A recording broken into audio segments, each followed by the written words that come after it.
கமலாஸ் ஃபேண்டசிலேருந்து ஒரு முக்கியமான பதிவு தாங்க நம்ம பார்க்க போகிறோம். பச்சை கற்பூரம் பற்றி தாங்க நம்ம பார்க்க போகிறோம். ஆன்மீகத்தில் பார்த்திங்கன்னா ஒரு முக்கியமான பொருள் அப்படின்னே நம்ம சொல்லலாங்க. இந்த பச்சை கற்பூரம் நம்ம வீட்டில் எப்படி யூஸ் பண்ணணும், எந்த இடத்துல வைக்கணும், எத்தனை நாளைக்கு வைக்கணும், இப்படி வைக்கிறனால நமக்கு என்ன பலன்கள் போன்ற தகவல்கள் அனைத்தும் இந்த பதிவில் தெளிவாக இருக்குங்க. ஸோ வீடியோவை ஸ்கிப் பண்ணாமல் முழுசாக பாருங்கள். இந்த வீடியோவை சப்ஸ்கிரைப் பண்ணாமல் பார்க்குறவங்க சப்ஸ்கிரைப் பண்ணி வச்சுக்கோங்க. பக்கத்தில் வர பெல் ஐக்கானை கிளிக் பண்ணுங்கள். அப்போ தான் நான் போடுற அடுத்தடுத்த பதிவு உங்கள் நோட்டிஃபிகேஷனாக உங்களுக்கு வருங்க. சரி, பச்சை கற்பூரம் பார்த்திங்கன்னா கோயிலில் ஒரு முக்கியமான இடமே பிடிச்சிருக்குன்னே சொல்லலாம். இதை யூஸ் பண்ணாத கோயில் தலமே கிடையாதுங்க. சரி, இப்போ இந்த பச்சை கற்பூரம் நம்ம வீட்டில் யூஸ் பண்ணுறனால நமக்கு என்ன பலன்கள் அப்படின்றத முதல்ல பார்க்கலாங்க. பச்சை கற்பூரத்துக்கு அதிகமாக ஈர்க்கிற சக்தி உண்டுங்க. பணத்தை ஈர்க்கிற அதிகமான சக்தி உண்டு. அதாவது நம்ம பச்சை கற்பூரத்தை வச்சு நம்ம எதை வேண்டுறோமோ அதை அதிகமாக ஈர்க்குங்க. நீங்கள் பச்சை கற்பூரத்தை பார்த்துருப்பீங்க, அது நல்ல வாசமாக இருக்குங்க. அதை நம்ம வீட்டில் வச்சு யூஸ் பண்ணாலே நல்ல ஒரு வாசம் இருக்கும், நல்ல ஒரு பாசிட்டிவ் எனர்ஜி அதுக்கு நிறைய உண்டுங்க. சரி, இந்த பச்சை கற்பூரத்தை நம்ம யூஸ் பண்ணுறனால நம்ம வீட்டில் பண விரயம் இருக்காது, பண கஷ்டம் இருக்காது, தேவையில்லாத செலவெல்லாம் கட்டுப்படுத்துகிற ஆற்றல் இந்த பச்சை கற்பூரத்துக்கு உண்டுங்க. இதை பாருங்கள், வீடியோவில் இப்போ நீங்கள் பார்த்துட்ருப்பீங்க. இது தாங்க இந்த பச்சை கற்பூரம். ஆர்டினரியாக உள்ள கற்பூரம் நம்ம ஆரத்திக்கு எடுப்போம், அது கிடையாதுங்க. இந்த பச்சை கற்பூரம் இது நாட்டு மருந்து கடையிலலாம் நீங்கள் கேட்டிங்கன்னா உங்களுக்கு இது கிடைக்குங்க. சரி, இந்த பச்சை கற்பூரத்தை நம்ம எப்படி நம்ம வீட்டில் யூஸ் பண்ணணும் அப்படின்றத இப்போ நம்ம பார்க்கலாங்க. இப்போது இந்த பச்சை கற்பூரத்தில் இதில் ஒரு பீஸ் எடுத்து கூட நீங்கள் முதல்ல பூஜை அறையில் வச்சிடணுங்க. தென்மேற்கு மூலை, குபேர மூலை அப்படின்னு இருக்கும் இல்லைங்களா, அந்த இடத்துல ஒரு சின்ன தட்டு வச்சு ஒரு பச்சை கற்பூரம் எடுத்து வச்சு மனசார சுவாமியை வேண்டிக்கணுங்க. நமக்கு பண வரவு வீட்டில் இருந்துக்கிட்டே இருக்கணும், அஷ்ட ஐஸ்வர்யம் இருக்கணும், பணம் நிலைச்சி இருக்கணும், அப்படி வேண்டிக்கிட்டு வைக்கணுங்க. அடுத்தது நம்ம பணப்பெட்டி, அதாவது பீரோவில் வைக்கணுங்க.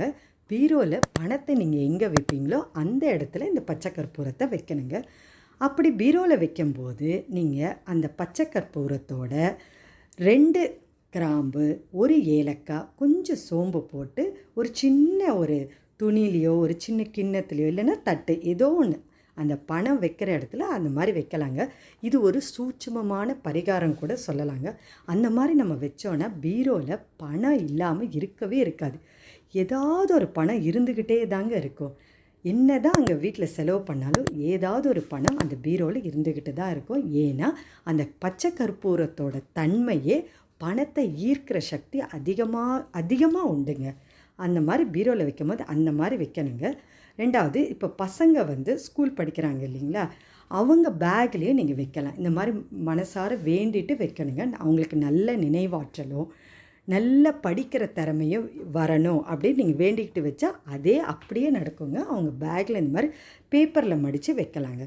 அதே மாதிரி லேடிஸ் ஹேண்ட்பேக், பர்ஸ் அந்த இதில் என்ன பண்ண ஒரு சின்ன பேப்பரில் மடித்து உள்ளே வச்சுக்கணுங்க. பண வரவு இருந்துக்கிட்டே இருக்கணும், அவங்க வேண்டி வைக்கலாம்.